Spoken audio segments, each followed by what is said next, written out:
Plaisir de vous retrouver à nouveau pour ce rendez-vous hebdomadaire sur Alley-Oops Rivals. Une semaine comme on les aime, enfin avec des perfs monstrueuses presque chaque nuit. Ça a vraiment été un régal et ça va être un plaisir de débriefer tout ça avec vous. Alors restez bien avec nous.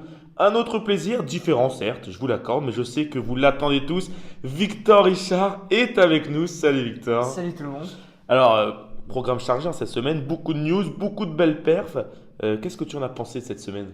Bah écoute, il s'est passé plein de choses et on a surtout vu que James Harden était monstrueux. Ouais, on va y On revenir va y sur revenir, ça. ouais, on va y revenir en long, large et en Grosse travers. semaine pour lui. Comme d'habitude, Victor, une petite question rapide là, juste pour toi. Alors, on est presque à la mi-saison, on le sait, hein, on va faire un podcast très bientôt dédié à ça. Mais donc, j'aimerais savoir quelle équipe t'a le plus impressionné en ce début de saison et puis pourquoi? Alors je vais te répondre en deux temps. Ah, D'abord l'équipe qui m'a le plus impressionné, donc c'est clairement les Raptors qui sont en tête à l'Est. Pourquoi? Parce qu'offensivement, ils sont vraiment très très bons, notamment avec Kawhi qui fait une très très grosse saison, Kawhi Leonard qu'on n'attendait pas forcément, sachant qu'il a été blessé toute l'année dernière. Et étonnamment, ils défendent extrêmement bien aussi avec Serge Ibaka et Valanciunas qui sont très très bons. Donc vraiment, c'est mon équipe, enfin c'est l'équipe la plus surprenante, même si on les attendait un peu au sommet, du moins on les attendait dans les trois premiers. Là, ils marchent presque sur la conférence Est. Donc vraiment très très intéressant. oui, ils sont d'ailleurs leaders NBA tout court, Tout à fait, conférence oui, Est oui, et oui, Ouest carrément. confondus. Et c'est rare que l'Est soit supérieur à l'Ouest. Ouais, puis c'est bien parti pour continuer comme ça toute la saison, a priori. Donc à voir si l'Ouest, ils arrivent à. Donc on va dire les Warriors arrivent à faire une grosse perf et ne pas perdre, et enchaîner beaucoup de victoires et repasser devant, mais je suis pas sûr que ça se passe. Ouais, on en reparlera de toute façon. Merci Victor. Et du coup, parce que je t'interromps, deuxième équipe qui m'a surpris. Ah, c'était pas prévu ça. Non, c'était pas prévu, mais c'est les Mavericks Dallas. qui sont pas nécessairement bons, mais Luka Doncic, pour sa première saison, est tout bonnement monstrueux. Et du coup, voilà, je voulais simplement en parler pour dire Exact. que c'est une surprise et que pour un rookie, ça va pas être facile parce qu'il est à l'ouest, mais il peut être All-Star dès son année rookie, ce qui est pu arriver depuis peut-être Tim Duncan. Alors, on À rappelle quand vérifier. même que ce n'est pas vraiment un rookie, c'est quand même le MVP de l'Euroleague de l'année dernière. C'est un rookie, mais avec un lourd passé, un MVP avec le Real Madrid l'année dernière en Euroleague. Il arrive avec un bagage un peu plus supérieur que les autres. Oui, il est quand même champion d'Europe, on peut le dire, mais avec le Real, donc en Avec le Euroleague, Real, ouais. mais champion d'Europe avec la Slovénie également. Absolument. On n'en parle pas assez. Donc vraiment un gros bagage. Certes, mais pour sa première année en NBA, il est monstrueux, il doit être à 20 points de moyenne quasiment. Voilà, il faut le dire, il est très très bon et c'est pour moi une surprise qu'il arrive à porter les Mavericks dès sa première saison. Eh bien, merci Victor, c'est souligné. C'est parfait. On va donc pouvoir commencer ce podcast comme d'habitude avec les news de la semaine. Jingle.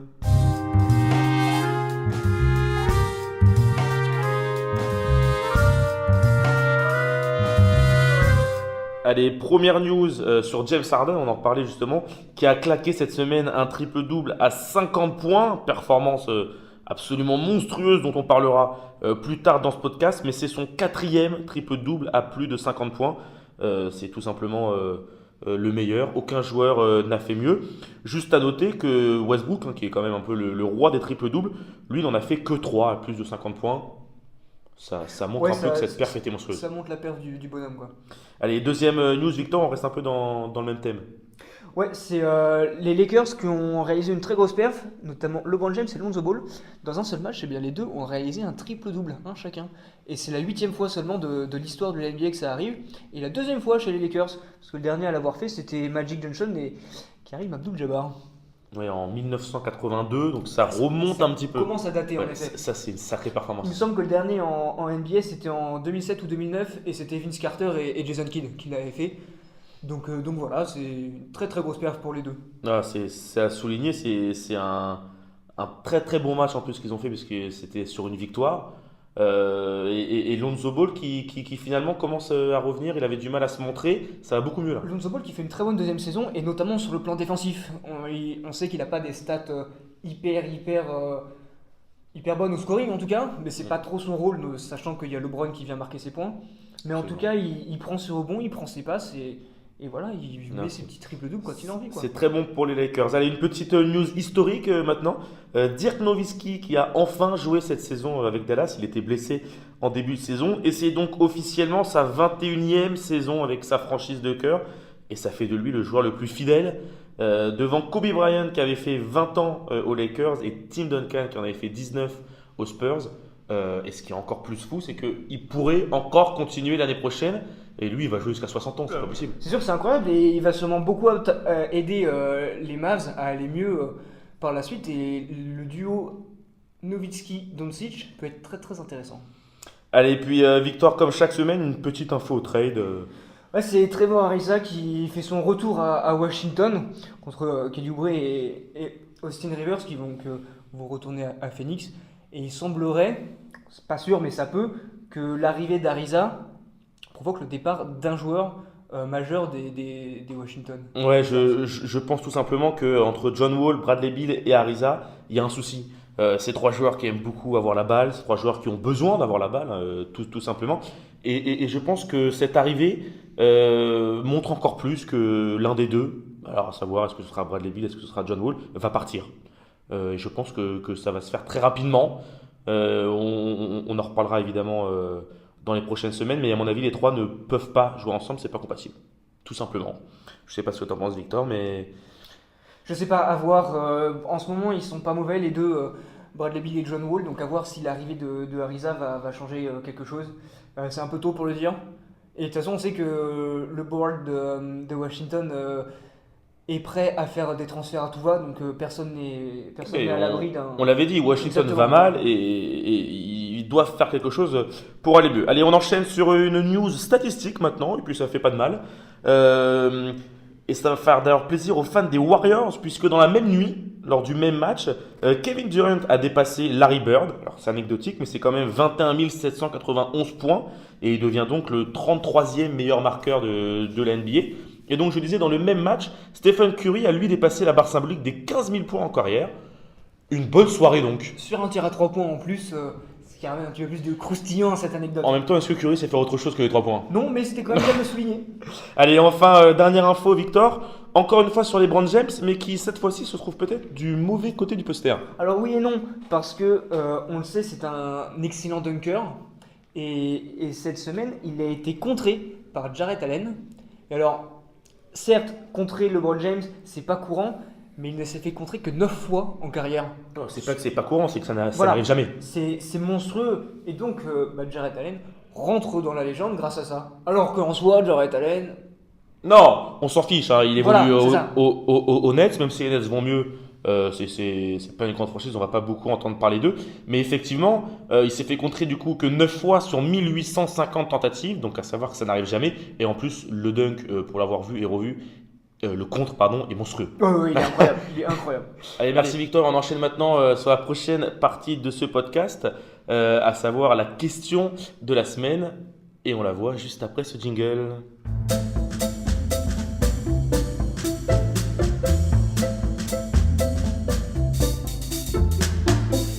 Allez Victor, cette question, on va parler d'un sujet qu'on connaît tous, le trash talking. C'est donc cette façon qu'ont les joueurs de parler sur le terrain pour déstabiliser un adversaire, voire même carrément le faire sortir de son match.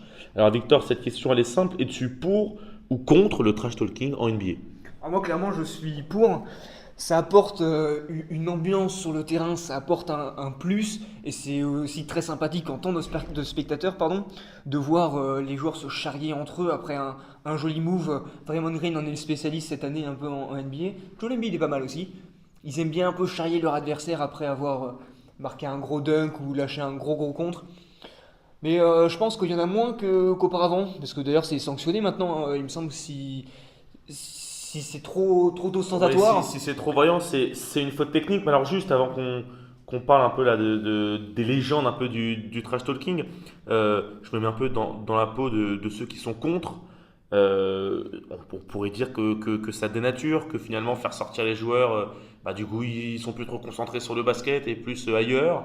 Ça arrive parfois à des scènes que la NBA n'aime pas trop, à savoir des joueurs un peu qui se rentrent dedans. On sait que maintenant ça c'est souvent deux joueurs expulsés et puis on n'en parle plus. Donc oui, il y a deux poids, deux mesures. Mais il est vrai qu'à l'ancien temps, il y a quelques années, le trash talking était monnaie courante et qu'on avait le droit à de sacrés punchlines.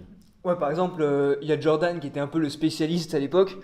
Pendant le match, il annonçait son score sur le type d'un compte à rebours. Il commençait par exemple son match à 40 points. Dès qu'il marquait, il faisait 38, 36 et il arrivait à 0 pile à la fin du match. Et il avait mis 40 points. Voilà, c'est tout simplement monstrueux et c'est sûrement le seul à pouvoir faire ça. Mais ce qui est fou, c'est que et puis il avait quand même l'arrogance entre guillemets de faire ça parce que un joueur aujourd'hui qui commence son compte à rebours à 40, 38, et bah à 36 il s'arrête et puis il a marqué 8 points dans le match quoi. Oui, ouais, c'est clair. Et puis finalement, bah, c'est lui qui passe un peu pour un idiot alors que Jordan était très bon en trash talking, mais il faisait son score quoi. Et c'était pas le seul, hein, c'était pas le seul. Il y a aussi Kobe Bryant hein, qui était maître aussi dans cet exercice. Ouais, mais Kobe, lui, il était à la fois très bon, mais en même temps, il était très focus sur son match. Donc, tu pouvais essayer de faire du trash talking à Kobe, mais t'arrivais pas à rentrer dans sa tête. Je me souviens d'une fois où t'as un joueur qui lui parlait, qui a tenté de le déstabiliser dans le match, et finalement, il te sort un match à 37 points, vraiment tranquille. Mais c'était complètement impossible de le sortir de son Ouais, match, quoi. c'est Il était à la fois focus et fort en trash talking. C'est là aussi où était fort Kobe. ouais, c'est là où il était fort justement sur ce match-là parce qu'évidemment on a un petit peu travaillé avant de faire ce podcast. Voilà, il était sur la ligne des lancers et alors c'est un joueur de Houston, Ron Artest pour ceux qui connaissent, qui lui balance tout simplement voilà, une petite punchline en disant qu'il va rater ses lancers. Et Kobe qui lui répond tranquille en lui demandant si maintenant il était parti pour faire un one-man show. Et puis voilà, effectivement, il marque évidemment ses deux lancers, il termine le match à 37 points, il gagne le match. Et puis tout simplement, en fait, il répondait comme ça aussi. Ouais, c'est un classique Kobe de répondre sur le terrain avant de répondre bah, par les mots, tout simplement. Mais même si en trash talking, il était très très fort. Ouais. Je me souviens aussi d'un épisode, je sais pas si tu t'en souviens, il y avait un adversaire de Kobe sur la ligne pour faire une remise en jeu en dessous du panier, qui lui a lancé la balle, enfin fait une feinte de lui lancer la balle au visage. Et Kobe, imperturbable, n'a même pas cligné des yeux. Et alors que moi, je lance la balle à n'importe qui, Tu pleures. il cligne des yeux, enfin Non. il s'accroupit, fin terminé, fin de journée. Moi, je le fais à toi, tu pleures. Voilà. Alors que Kobe, bah, il a pas bougé, tout simplement. Et alors que la balle était à quoi 5 cm de sa tête. C'est fou. Ouais. Enfin voilà, on est d'accord. Moi, je suis aussi de cet avis que le trash talking, sans en abuser, c'est sympa. Là, je me rappelle du match d'ailleurs de cette semaine entre Utah et Golden State, justement, le fameux Draymond Green, qui petit à petit en fait s'est mis toute l'équipe de Utah à dos en commençant par Rudy. Mais au final, ça a boosté l'équipe de Utah qui a extrêmement bien joué et qui à chaque panier marqué balançait une petite phrase, un petit pic à Draymond Green. Et ils ont fini par gagner ce match. Donc parfois, attention, ça peut se retourner C'est là où contre soi. Draymond Green est un peu moins fort dans le trash talking que certains, que par exemple Jordan. C'est que même s'il arrive à rentrer dans ta tête et à te faire sortir du match parfois, dans un autre sens, il peut te galvaniser comme il l'a fait avec le Jazz là. Et du coup, le Jazz était galvanisé et a quand même tapé les champions en titre. Voire encore pire, il peut parfois lui-même se sortir de son bien match. sûr, bien sûr. Alors que ces joueurs-là qu'on a cités, Michael Jordan, jamais. Ouais, il sort pas de son match. Enfin, Jamais sorti, hein. c'est pas son style de sortir du match. Quoi. Allez, on va enchaîner, on va arrêter avec cette question pour arriver au point le plus important de ce podcast, à savoir qui ont été les meilleurs joueurs cette semaine. Et je vous assure que les perfs ont été au rendez-vous. On voit ça juste après le jingle.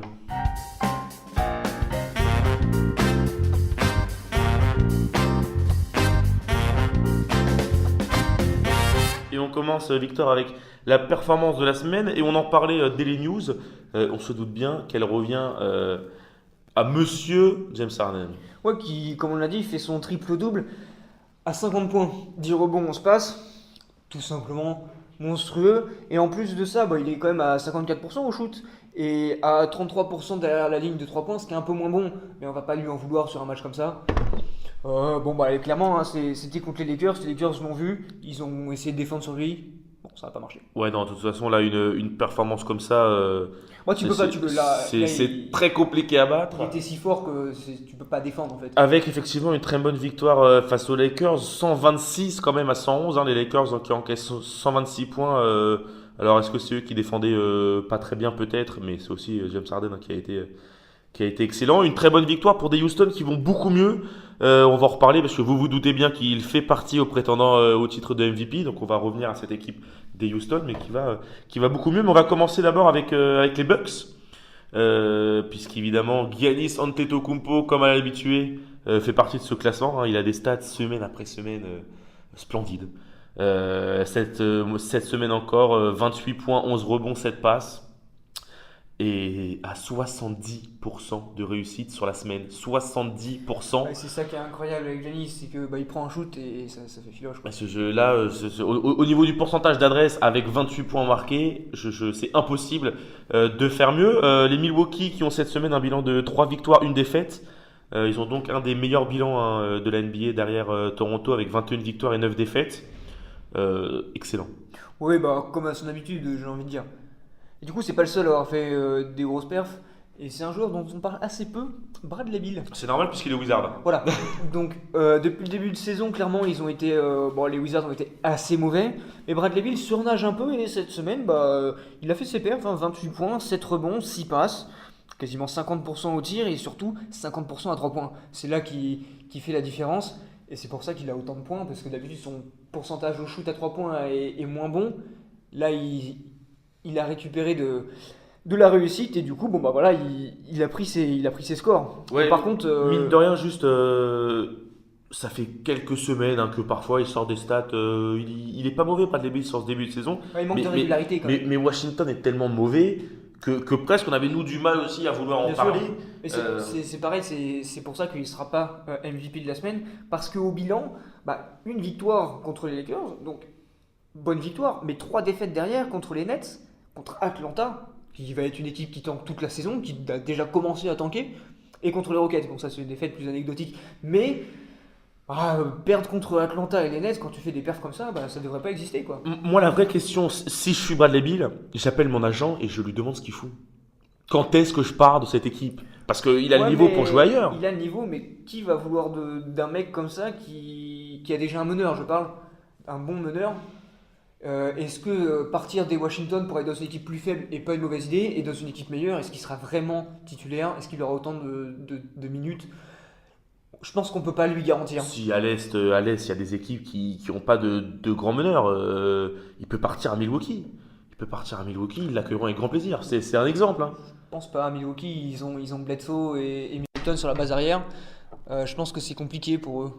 Ouais, de toute façon, à voir, hein, comme on vous l'expliquait dans ce podcast, il y en a un qui va finir par bouger, on verra qui, mais ça restera certainement pas comme ça, je vous le dis, Victor. Allez, on enchaîne avec un autre joueur qui est souvent là, lui aussi, et qui commence à devenir un sérieux candidat au titre de MVP, Paul George. Oui, je vous vois faire la grimace, Victor, mais moi je vous le dis, ça commence à être un sérieux candidat.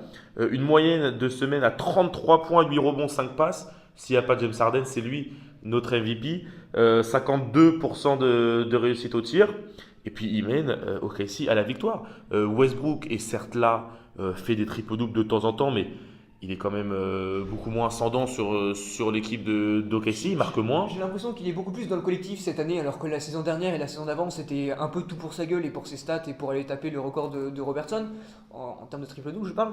Et là, il est plus, il est altruiste. C'est ça. Il joue un peu presque pour Paul George qui vise. Bon, je pense qu'il sera pas MVP de la saison parce qu'il est meilleur que lui. En revanche, il peut aller chercher le titre de défenseur de l'année. Dommage pour Rudy, mais voilà. Ouais, mais effectivement, on se rend compte entre la saison dernière et cette saison que finalement les points que ne met pas Westbrook, et Paul George il les met. Et en plus, effectivement, Westbrook fait encore plus de passes, encore plus de rebonds. Donc oui, il est collectif. Mais cette équipe d'OKC qui tourne très très bien, je pense pas. Enfin, en tout cas, moi, je ne la voyais pas être en 20 victoires, 10 défaites à ce moment-là de la saison. Je les voyais un petit peu plus bas. En dessous aussi. Et ça joue bien. Une belle victoire là contre les Clippers qui sont leaders à l'ouest. Alors du coup, ils ne le sont plus, mais dû à cette défaite justement. Non, c'est une équipe qui tourne bien. Ouais, ça risque de continuer comme ça. Puisque Paul George a l'air d'être assez régulier cette saison, ce qu'il n'était pas l'année dernière. Et avec un Paul George régulier, ils peuvent faire quelque chose. D'où le fait que c'est un candidat sérieux au titre. Je ne dis pas qu'il l'aura, mais en tout cas, il sera dans les discussions et il sera au moins dans le top 4. Je ne pense pas. mais on y reviendra en fin d'année. La dernière fois que On j'ai fait un gardera pronostic, encore ce podcast enregistré et on y reviendra. on y reviendra. Allez, on termine en mai du prochain. coup avec le MVP. Alors, normalement, si vous avez suivi ce podcast, je pense que vous savez de qui il s'agit. Je pense aussi, et donc on va cesser tout suspense puisqu'il n'y en a plus depuis le début. Et c'est clairement James Harden. Bon alors cette semaine, il tourne à 41 points de moyenne. Est-ce qu'on se rend compte de ce que ça veut dire? Ça veut dire 4 matchs, 41 points, c'est monstrueux. C'est incroyable. Il rajoute 8 rebonds, 9 passes. Donc il est pas très loin de faire un triple-double de moyenne sur une semaine à 41 points. C'est splendide. Il en fait d'ailleurs deux, parce qu'il fait un deuxième triple-double en plus Oui. de celui à 50 Oui, points bien sûr. dans la Mais semaine. il est presque en triple-double de moyenne sur 4 matchs. Donc là, c'est très très fort. Et en plus de ça, ses pourcentages très très bons. 53 au shoot et 40 du parking. Alors qu'on le sait, sur son gros triple-double à 50 points, il était qu'à 33%. Donc ça veut dire que sur les autres matchs, il était encore meilleur au shoot à 3 points. Non, c'est clair qu'on va pas se mentir, il y a du déchet dans son jeu, il prend beaucoup de tirs, tout comme les Houston en général prennent beaucoup de tirs à 3 points, mais il est vrai que là, cette semaine, il est monstrueux, et je vous le dis, parce que vous le savez, ce podcast est enregistré finalement un jour en retard, et bah c'est pas parti pour s'arrêter. Non, c'est clair. D'ailleurs, notez une petite info intéressante, que les Rockets ont battu le nombre de tirs à 3 points en un match cette semaine. Ils en ont inscrit 26. Le précédent record était Cleveland, il me semble, qui datait de l'année dernière. Ils étaient à 25. C'est monstrueux. Oui, et ça veut dire qu'il y contribue grandement et que bon, tout simplement, il est monstrueux. Et on peut rajouter aussi qu'avec ses perfs, bon, il n'y a pas trop de surprises, mais en 4 matchs, ils prennent 4 victoires, tout simplement. Et contre des équipes qui sont, contre les Lakers en 1, Memphis qui sont pas mauvais cette saison et qui défendent pas mal. Contre le Jazz, on l'a dit, ils ont battu les Warriors, donc fallait les taper. Ouais, bon, contre Washington, là, On est obligé de les compter quand même, voilà, ils font partie de l'NBA. il faut les compter. Maintenant, c'est pas une victoire transcendante non plus, quoi. Non, mais il est vrai que la semaine dernière, justement, on disait après cette défaite face aux Spurs que finalement ça allait mieux et puis ça allait mal. Ils étaient repassés en négatif puisqu'ils étaient en 12 victoires pour 14 défaites. Là, ça va enfin mieux, à savoir s'ils vont réussir à maintenir la cadence. Mais enfin, une semaine après, à l'Ouest, c'est toujours aussi indécis et il y a toujours 14 équipes qui peuvent être en playoff et c'est parti pour durer toute la saison. Tant mieux, ça promet du suspense. Exactement. Allez, c'est la fin de ce podcast. Merci de nous avoir suivis. On se retrouve la semaine prochaine pour un podcast un petit peu spécial puisque Victor, tu ne seras pas là. Et non, malheureusement. Vacances oblige. Pour ceux que ça intéresse, il sera à Orléans. Alors, pas du tout. Je serai au Portugal, mais enfin, bon, Oui, c'est vrai. c'est comme tu veux. Orléans puis Portugal. Mais ça dépend quand est-ce que ce podcast est tourné. En tout cas, il ne sera pas là. Mais ne vous inquiétez pas. Moi, je serai là et il y aura d'autres experts avec moi. On se retrouve donc la semaine prochaine. Passez une très bonne semaine basket à vous. Salut!